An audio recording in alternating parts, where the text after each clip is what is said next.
going to start today chapter number 18, Bills of Exchange. But whenever we are selling goods on credit, we are in a doubt that money will come back or not. We just want the safety of our credit. If we are selling goods to someone, we want to ensure that the money will come after 2 months or 1 month or 3 months. We just want to make us sure. And for this assurity, we get signature on a written document from the buyer that after 2 months or 3 months he will make the payment, and if he will not make the payment, we will take him to the court. So that document is called bills of exchange. That document which we have prepared at the time of credit sale, and we are getting signature on it from the buyer. That document is known as bills of exchange. You are just giving your goods to someone, and in return you are getting a bills of exchange. That bill of exchange is bill receivable for the seller and bills payable for the buyer. In modern times, a very large number of business transactions are made on credit basis. In case of credit sales of goods, the purchaser usually promises to make payment after a certain period. In such a case, the seller would like to get a written undertaking from the buyer to get the payment after a fixed period. He just wants to make sure that the money will come back. As such, the seller prepares a document in which he puts in writing all the terms and conditions relating to the sale of goods, such as amount required to be paid, date of payment, place of payment, and the like. These kind of things you have to mention on the bill. The buyer puts his signature on the document and it is called a bills of exchange. While doing sale and purchase on credit basis, we are making a document, and that document is known as bills of exchange. As such, the bills of exchange are instruments of credit which facilitates the credit sale of goods. In India, these are known as hundis. This is also known as hundi. Previously, it was called hundis, which are written in Indian languages and have been in use from the time immemorial. We don't remember the time. In Western countries, the name used for such instruments are bills of exchange, and they are always written in English language. And promissory note also. The same names are now being increasingly used in India too. Earlier it was called hundis, but now bills of exchange and promissory note it is called. All such instruments are governed by Indian Negotiable Instrument Act 1881. All these bills of exchange, all these type of instruments, bills of exchange and promissory note, are governed by Indian Negotiable Instrument Act 1881. So this was the background of the chapter, that if we are selling goods to someone on credit, we would like to have some assurity of the payment, that payment will come back. And for that assurity, we are writing everything, date, purchase, everything, place, payment, everything we are writing on a piece of paper with stamp, and on that piece of paper we will take signature from the buyer, and that piece of paper will become bills of exchange. Now, what are the main features of bills of exchange? Characteristics or features of bills of exchange. On the basis of the above definition we will read later, following are the main characteristics of bills of exchange. A bill of exchange must be in writing. An oral bill of exchange is not there. Bill of exchange must be in writing. It must contain an order that you have to make the payment. It is not any request. Just order is written, not the request. And the order must be unconditional. It should be unconditional, no if and but should be there. Then बच्चे fourth, the amount of bill of exchange must be definite. Amount must be written on it. The date of payment must be a fixed one. Date should also be fixed. Amount should be written, date should be written. It must be signed by the maker and signed by the acceptor. The seller is called the drawer of the bill. He draws the bill. And buyer is the drawee on which the bill is drawn and he accepts the bill. Beta seller is called the drawer and buyer is called the drawee. The amount mentioned in the bill is payable either on demand or on the expiry of a fixed period. It is decided well in advance.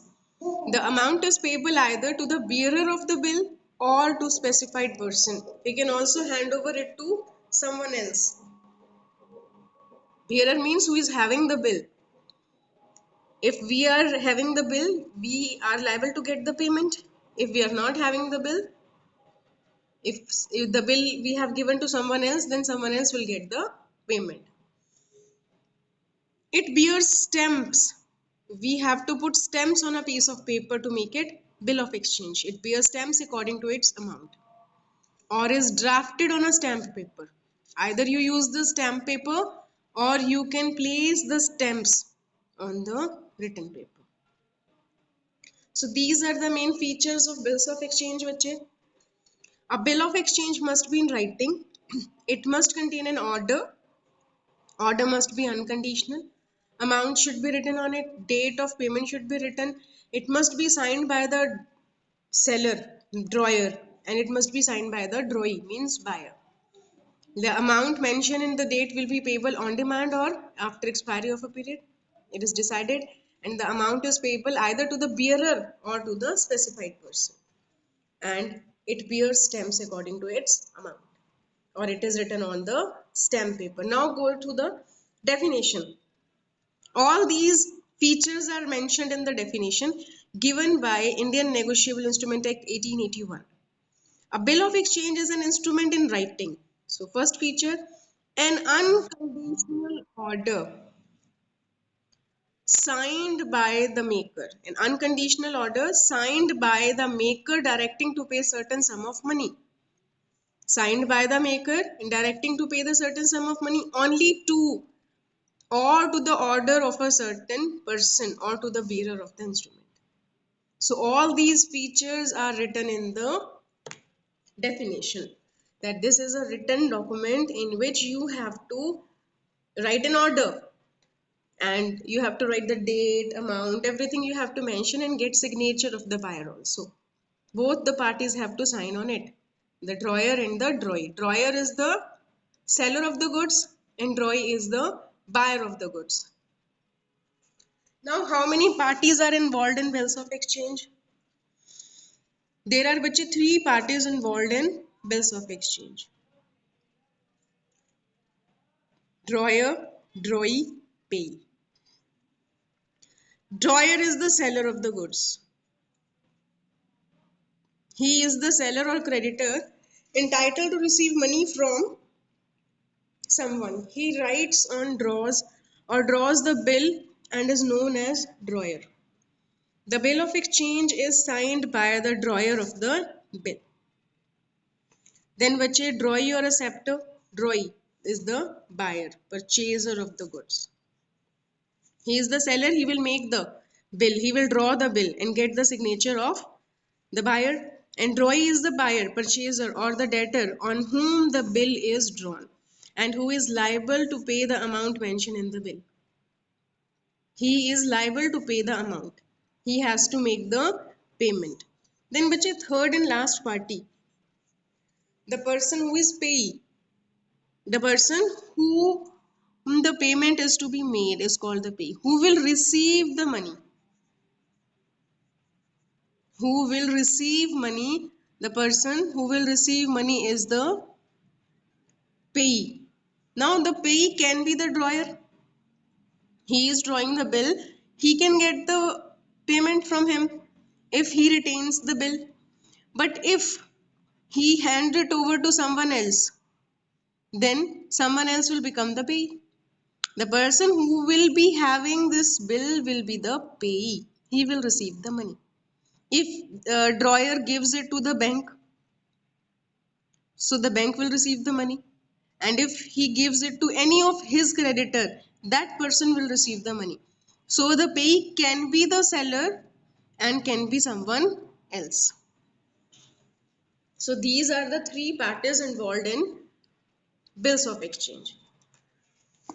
Now you just have a look on the picture of a bill of exchange. This is a specimen of bill of exchange. This kind of bill of exchange we usually prepare amount of the bill, stamp, then bache date and place. Then only two lines you have to write. 2 months after date, pay to me or my order the sum of rupees 5 lakh only for the value received. The money you have received the goods and you have to make me the payment of 5 lakh rupees onto my order or to me. If I will order you to pay someone else, you will pay to someone else. And if I'm saying that you have to make the payment to me, then you have to make the payment to me after 2 months of this date. So it will be signed by the drawer and it will be signed by the drawee, acceptor. This is a specimen of bill of exchange. Then what are the advantages of having this bill of exchange? Helpful in purchase and sale of goods on credit, because you are sure now that the money will come. If the person is not going to give you money, you can take him to the court also. It is a legal document, stamp is written on this, and it is a valid document in the eyes of law. If someone is not going to give you payment, then this will help you to get your money back. Discounting facility. What is discounting facility? So bache, you will receive after 2 months rupees 5 lakh. What happens if you want to receive your money right now? If you are in need of your money, you can go to the bank and bank will charge some discount. Suppose bank is going to give you 4,90,000 today, and after 2 months bank will get the money of rupees 5 lakh from the buyer, your buyer, and 10,000 will be the income of the bank. This is called discounting facility. The holder of the bill needs not to wait till the due date of the bill to receive its payment, as he can easily turn it into cash by discounting it from the bank before the due date. Endorsement means you can hand over it to someone else. A bill of exchange can be easily transferred from one person to another in settlement of debts, as it is a negotiable instrument. You can give it to someone else also. Suppose you have purchased goods from A and sell goods to B. You are C. So you will receive a bill of exchange from B and you can hand over it to A. After 2 months, B will make payment to A and you are out of the order. You need not to worry. And relief from sending reminder. If the person is given you in writing, you don't need to remind him again and again that you have to make me payment. He remembers every time. Helpful in planning the cash operations. You know that after 2 months, which date you will be receiving the money. So you can plan your cash operations accordingly. Convenient means of making foreign payment. If you are selling goods to some foreign country and you just want to make your sure that payment will come, then this is a legal document. You can easily go to the foreign, you can easily get the foreign payments. Saving of money in circulation. If a person is not having rupees 5 lakh but he want to make this purchase, then what we can do? He can utilize this bill of exchange. You don't need further money to do it. Convenience for the purchaser. If a purchaser is not having money, he can easily buy the goods in credit with the help of bill of exchange. Now, bache, the next topic is promissory note. These two documents are negotiable instruments, but bache, there is a slight difference in both of them. Now, what is promissory note? Sometimes the purchaser of the goods or debtor himself writes a note. Now this note is prepared by purchaser. That bill of exchange is prepared by the seller and promissory note is prepared by the buyer. It is called a promissory note when a purchaser purchases goods on credit and he himself writes a note, signs it and give it to the seller. It is called promissory note. According to Indian Negotiable Instrument Act, a promissory note is an instrument in writing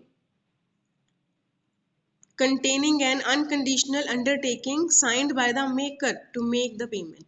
He promises that I am going to make you payment after 2 months. This is written by the buyer. That bill of exchange is written by the seller and he orders you to make the payment. But this is promissory note is written by the buyer and he promises to make you the payment. Now have a look on the features. Almost they are similar. Only one difference is there, that this is prepared by the buyer and he writes the promise, not order. So it must be in writing. Like the bill of exchange, it must be in writing. There must be a promise to pay certain sum of money in it. Not the order, there must be promise. The promise to make the payment must be unconditional. There was the order unconditional, here the promise is unconditional. The amount to be paid written, you have to write the amount. Then it must be signed by the promisor, must be signed by the maker, and the name of the payee must be written on it. The promissory note cannot be made payable to the bearer. The person whose name is written, only that person will get the payment. It must be stamped according to its value. These are the certain features of promissory note.